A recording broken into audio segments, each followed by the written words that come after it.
Il nous dit de ne pas nous conformer à nos pensées, c'est-à-dire nos raisonnements, nos mentalités, nos façons de penser et les façons de faire du monde. Et alors nous serons transformés et alors nous connaîtrons. Quand on recherche à connaître la volonté de Dieu et qu'on commence à lui rendre un culte, vous savez, souvent on reçoit la volonté de Dieu quand on est en train de servir le Seigneur, comme ils étaient là à Antioche. Ils étaient en train de servir le Seigneur, ils étaient en train d'adorer Dieu, ils n'étaient pas en train d'être là forcément pour la mise à part de Barnabas et Saul, mais ils étaient simplement en train de rendre un culte à Dieu, ils servaient le Seigneur. Ils étaient en train de servir Dieu et paf, le Saint-Esprit qui parle. Parfois, on veut prier et la prière pour nous, c'est demander. Alors qu'on ne prend pas le temps d'adorer, de louer, d'aimer le Seigneur et de le glorifier. Mais parfois, quand on est en train de servir Dieu, et servir Dieu, ce n'est pas seulement à l'église. On peut être chez nous, dans notre lieu de prière, et commencer à adorer Dieu, commencer à louer Dieu. Et à ce moment-là, Dieu nous parle. Le Saint-Esprit dit. C'est tellement bon quand le Saint-Esprit parle. Et il nous parle parfois comme une voix audible. On a l'impression comme d'entendre une voix audible. Certains ont entendu une voix audible. Moi, ça ne m'est jamais arrivé. Mais Dieu m'a parlé d'une façon tellement claire que j'avais l'impression... Force est de constater que face à certaines situations de la vie, nous ne savons pas quoi faire. Ce que nous ignorons est qu'en tant qu'enfants de DIU, nous devons de chercher sa volonté, sa voie face à ces différentes situations. Le Seigneur nous parle, il suffit juste d'être conscient de cela. Cette vidéo, le serviteur de Dieu Jérémie Sourdril nous donne plus de lumière là-dessus. Écoutons et soyons bénis. Shalom. Dans Actes chapitre 13 et au verset 1, Actes chapitre 13 et verset 1, il est écrit, il y avait dans l'église d'Antioche des prophètes et des docteurs, Barnabas, Siméon, appelé Niger, Lucius de Cyrène, Manaën qui avait été élevé avec Hérode le tétrarque et Saul. Pendant qu'ils servaient le Seigneur dans leur ministère et qu'ils jeûnaient, le Saint-Esprit dit, « Mettez-moi à part Barnabas et Saul pour l'œuvre à laquelle je les ai appelés. » Alors, après avoir jeûné et prié, ils leur imposèrent les mains et les laissèrent partir. C'est étonnant de voir comment le jeûne avait de la place dans l'église primitive et comment, souvent dans nos églises, le jeûne n'a plus aucune place. C'est pas normal.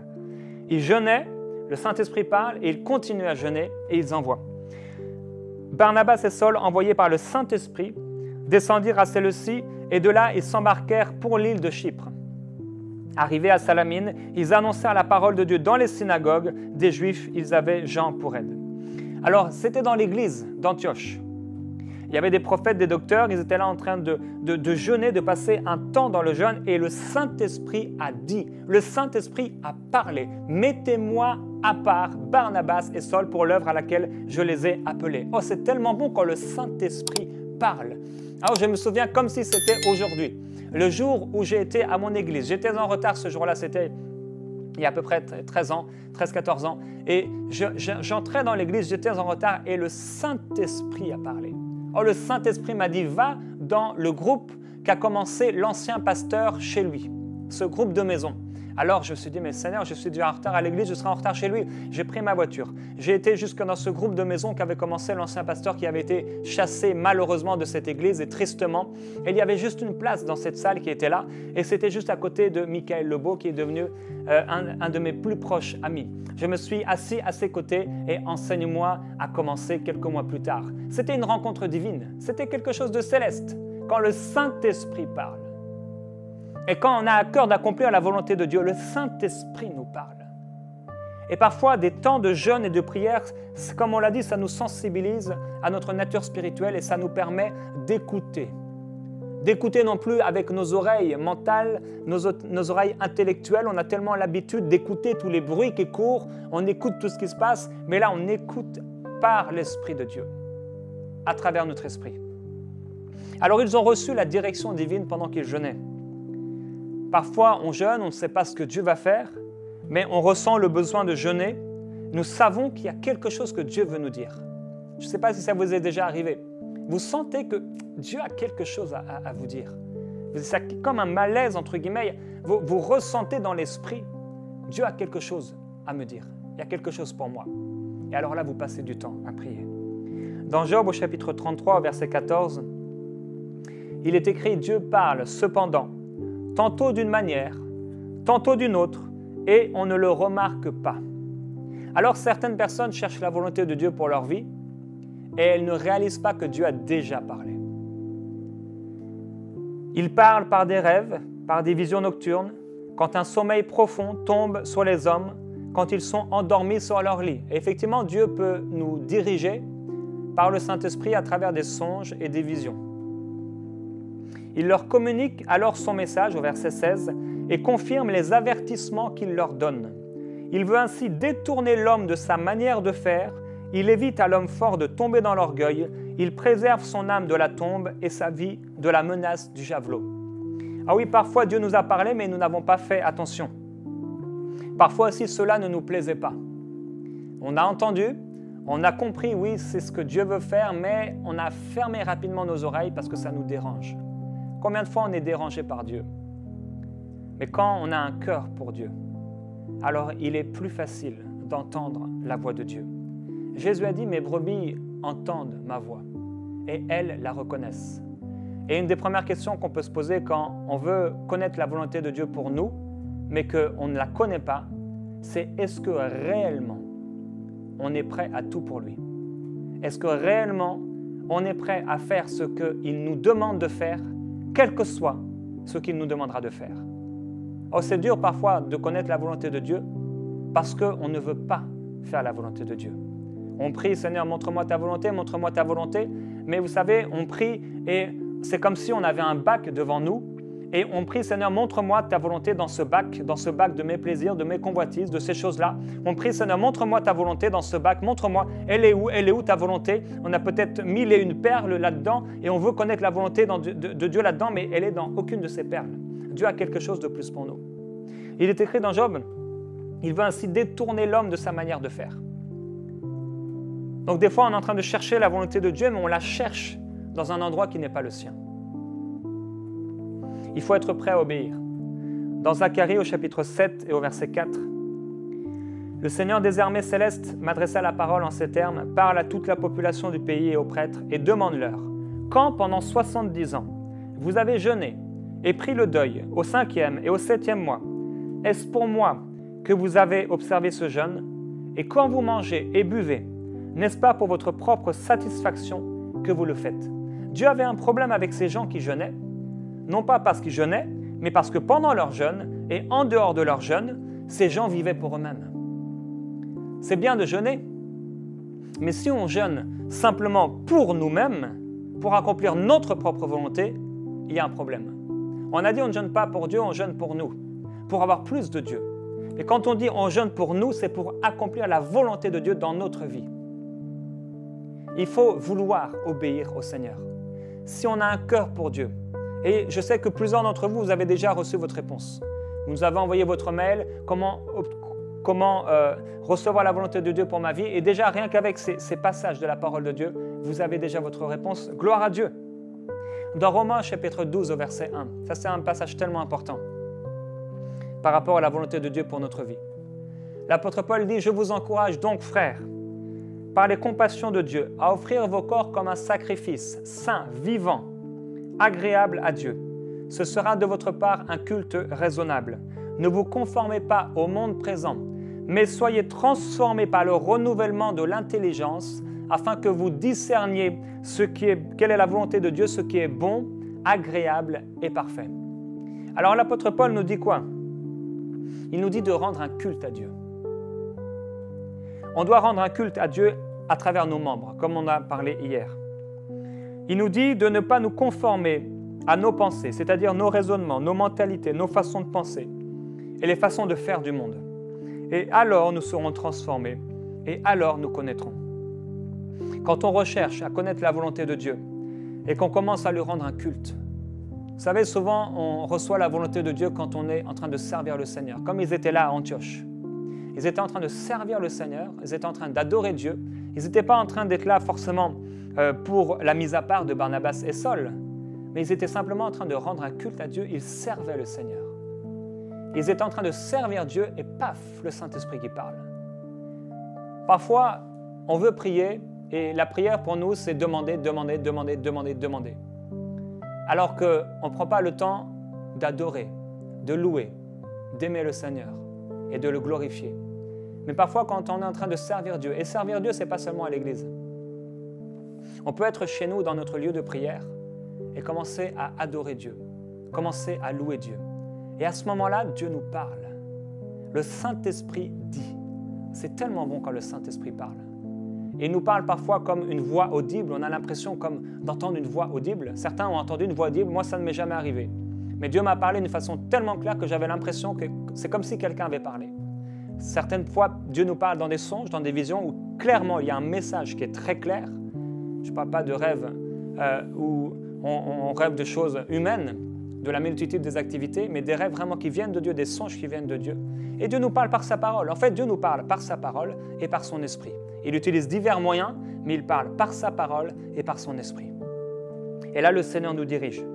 Il faut être prêt à obéir. Dans 2 Chroniques au chapitre 20, et vous pourrez lire ça chez vous, c'est l'histoire de Josaphat. Et on a dit à Josaphat, il y a une foule nombreuse qui s'avance près de toi, contre toi, de l'autre côté de la mer, depuis la Syrie. Ils sont en train d'avancer contre toi. La Bible dit que Josaphat, il avait peur. Il a commencé à avoir peur, il a eu peur face à cette montagne qui s'approchait de lui, face à ses ennemis qui s'approchaient de lui. Et il a dit, moi je vais proclamer un jeûne pour chercher la face de Dieu. Et à ce moment-là, ils se sont mis à jeûner. Il a proclamé un jeûne pour tout Juda. Et pendant qu'il jeûnait, il y a un serviteur de Dieu, un prophète, qui a commencé à être saisi par le Saint-Esprit.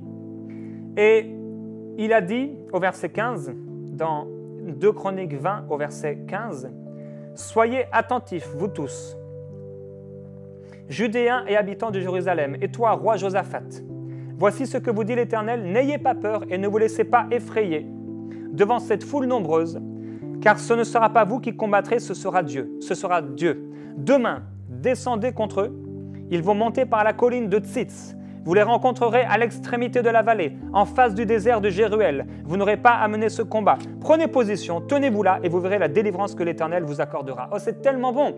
Le Saint-Esprit a la capacité de nous amener à un endroit précis, dans une rue précise. Rappelez-vous ce qui s'est passé avec Philippe. La Bible dit que Philippe, le Seigneur, lui a parlé. Et alors il a été sur ce chemin, un chemin précis. Il a été rencontrer cet homme. Et il lui a parlé de Jésus. Et la Bible dit que le Saint-Esprit l'a transporté. Le Seigneur l'a amené à un autre endroit. Alors ce sont des choses qui peuvent arriver. Le Saint-Esprit nous parle et très clairement. Oh mes frères et sœurs, vous savez, je ressens maintenant l'amour de Dieu. Le Seigneur ne veut pas que vous soyez dans la confusion. Plusieurs personnes, vous êtes dans la confusion depuis tellement d'années. Et ce n'est pas ce que Dieu veut. Que le Seigneur enlève cette confusion de vous. Qu'il puisse écarter la confusion de votre vie. Et que vous puissiez voir clair, très clair, entendre sa voix, voir très clairement. On a reçu plusieurs sujets de prière par rapport à la direction divine. Il y a une femme qui s'appelle Solange et vit maintenant aux États-Unis. Et on peut prier pour elle. Et vous pouvez prier pour les gens dans l'émission, mais aussi en dehors de ces émissions. Continuez à prier pour ces personnes. Et dit, je vous prie de me soutenir dans la prière. Mon histoire est très longue. J'ai eu la certitude que Dieu voulait que je quitte l'Europe où je vivais avant de m'installer, pour m'installer aux États-Unis. J'y étais même fiancé. Seulement tout près du mariage, mon fiancé a changé d'avis et a tout arrêté pour moi, avec moi. J'avoue qu'à l'époque, on était tombé dans le péché et on le regrette aujourd'hui. Effectivement, le péché ouvre des portes au diable. Mais j'ai longtemps imploré Dieu pour son pardon et je crois qu'il me l'a pardonné et j'ai réellement changé. Malgré cette rupture, je suis parti aux États-Unis. Je me retrouve dans une confusion quant à comment me régulariser. Je passerai certains détails qui sont trop privés. Je vais commencer à chercher un travail, mais je passe par des temps très difficiles. Je n'ai pas envie de prendre des décisions dans la chair. Je vous prie de me soutenir dans la prière. J'ai reçu des promesses de Dieu, etc. Je veux connaître la volonté de Dieu. Alors, il y a Solange qui est là, et c'est clair que quand on est dirigé par les circonstances, ça nous amène souvent en dehors de la volonté de Dieu. C'est pour ça qu'il est important de prier pour connaître la volonté de Dieu. Et vraiment, Père, je veux te demander de diriger mes frères et mes sœurs dans ta volonté. Toi, l'esprit de la prophétie, toi, l'esprit des 4 vents, parle, s'il te plaît.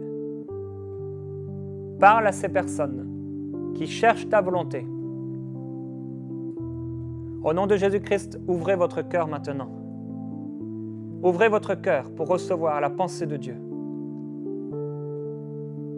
Fermez vos yeux simplement et ouvrez votre cœur. Recevez la pensée de Dieu. Père, je prie que maintenant, par rapport à cette situation,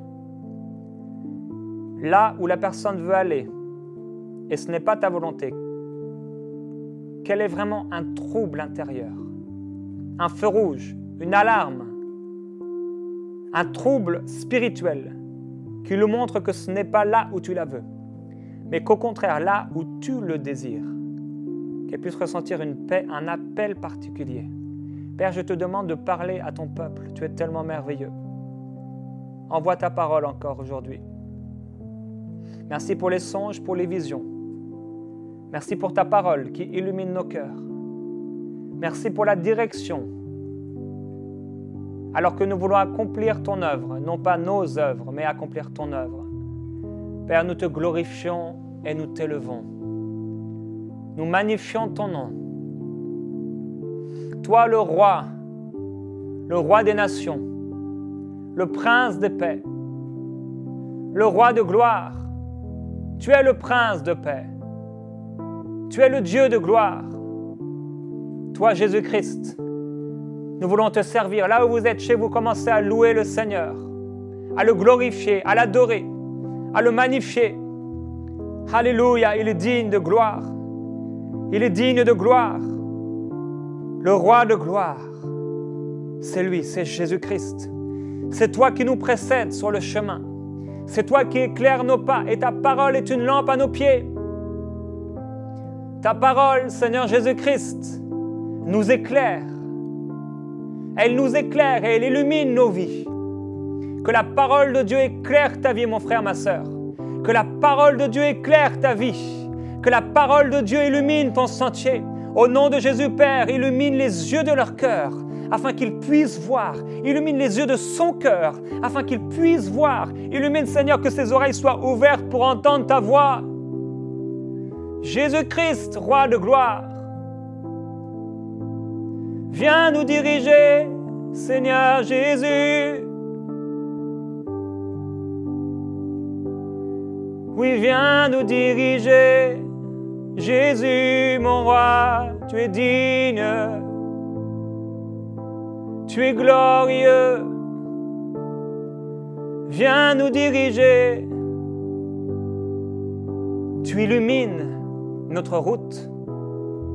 Tu envoies ta parole et ta parole nous illumine. Tes anges nous précèdent. Nous déclarons que la confusion quitte nos vies. Nous déclarons au nom de Jésus que la confusion quitte nos vies. Alléluia! Nous sommes illuminés par toi. Glorieux Jésus-Christ, nous t'adorons et nous te magnifions et nous te rendons un culte qui t'est agréable. Seigneur Jésus-Christ, reçois la gloire. Reçois la gloire, Jésus. Nous t'adorons, toi le seul vrai Dieu, l'unique berger.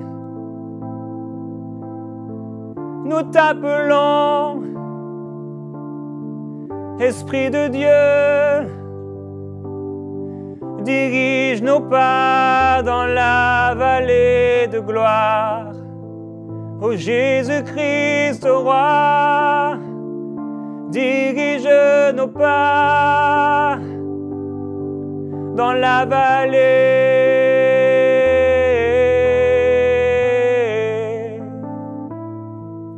Dirige-moi, dirige-moi, Seigneur, dans tes plans.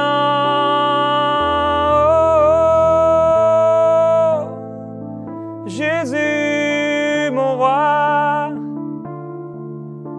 mon berger d'amour, Mon amour et mon Dieu, c'est toi. Oh, viens, Seigneur. Viens éclairer mon chemin. Illuminer mon cœur, Seigneur. Avec ta lumière, avec ta parole, ô Jésus-Christ. Tu illumines mon chemin. Tu illumines ma vie. Et la confusion quitte ma vie. La confusion quitte ta vie au nom de Jésus-Christ. Que la gloire de Dieu s'étende sur toi. Au nom de Jésus, j'ordonne à tout esprit impur, tout esprit de séduction, tout esprit qui t'amène dans l'abattement et le découragement, tout esprit de confusion, de quitter ta vie maintenant dans le nom de Jésus-Christ. Je déclare la gloire de Dieu. Oh, je déclare la gloire de Dieu sur toi.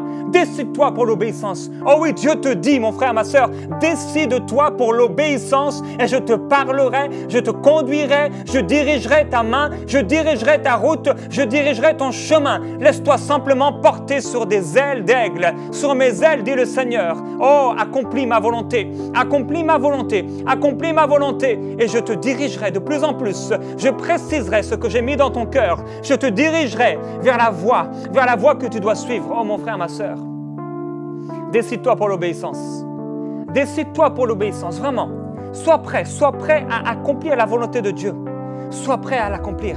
Et le Seigneur te parlera. Sérieusement, si tu as donné ta vie au Seigneur et si tu es prêt à tout faire pour lui, alors il te parlera, il te dirigera. Dieu dit, ne sois pas inquiet, ne promène pas des regards inquiets, car je suis ton Dieu. Je te secours, je viens à ton secours. Par ma droite triomphante, je te dirige et je dirige tes pas. Alléluia. Dirige-moi. Demande au Seigneur de te diriger. Jésus, ô berger d'Israël, viens me diriger. Ô Jésus, dirige mes pas.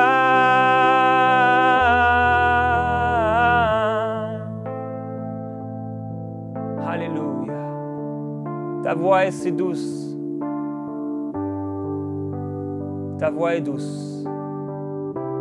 Et ton joug est facile à porter.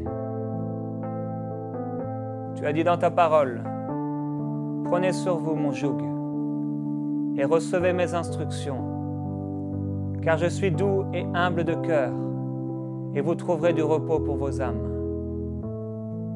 Je le déclare, Père Céleste, pour tous ceux qui écoutent aujourd'hui. Je déclare le repos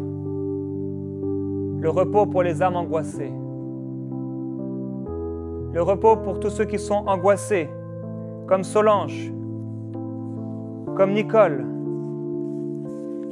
comme Jocelyne, comme Catherine et toutes les autres personnes qui ont besoin de connaître ta volonté.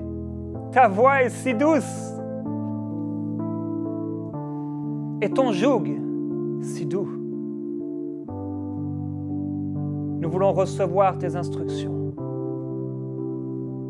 J'ouvre mon cœur à tes instructions. Je suis prêt à changer. Je suis prêt à recevoir ta parole. Je suis prêt, Seigneur, à ce que tu me parles et que tu me demandes de faire les choses différemment. Je suis prêt à aimer. Là où j'avais du mal à aimer, là où je me mettais en colère, je suis prêt à changer. Je suis prêt à ne plus me disputer. Je suis prêt à marcher dans l'amour, à marcher dans la paix, à rechercher la paix. Ta voix est si douce et ton fardeau si doux. Tu es humble de cœur et je veux m'humilier à tes pieds. Oh mon frère, ma sœur, humilie-toi devant Dieu. Humilie-toi devant Dieu. Donne-lui ce petit quelque chose que tu gardais pour toi. Donne-lui toute la place afin que réellement il puisse te diriger. C'est difficile de diriger une bête qui ne veut pas être dirigée, une mule qui ne veut pas être dirigée. C'est difficile de pousser, de tirer quelqu'un vers l'avant alors qu'il veut aller vers l'arrière. Soumettez-vous donc à Dieu. Humiliez-vous sous la puissante main de Dieu. Résistez au diable. Il fuira loin de vous. Vous connaîtrez la vérité et la vérité vous affranchira. La vérité vous rendra libre. Vous êtes libre au nom de Jésus. Et je sais que le Saint-Esprit va vous parler. Le Saint-Esprit va continuer à vous parler. Faites-lui confiance, s'il vous plaît. Vraiment, faites-lui confiance. Faites-lui confiance. Il est sur le trône. Il vous dirigera de sa main, de sa droite. Il vous dirigera.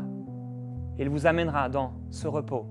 Oh, je ressens la paix de Dieu en ce moment même. Recevez cette paix. Je ressens la présence de Dieu. Que cette présence t'envahisse, mon frère. Que cette présence t'envahisse, ma sœur. Fais confiance à Dieu. Fais confiance à Dieu.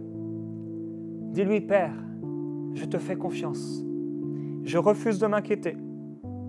Je refuse la peur. Je refuse le doute. Je te fais confiance, Seigneur Jésus-Christ. Je te fais confiance, mon Père. Tu es mon berger et je suis ta brebis. Je m'humilie devant toi et je me soumets à toi.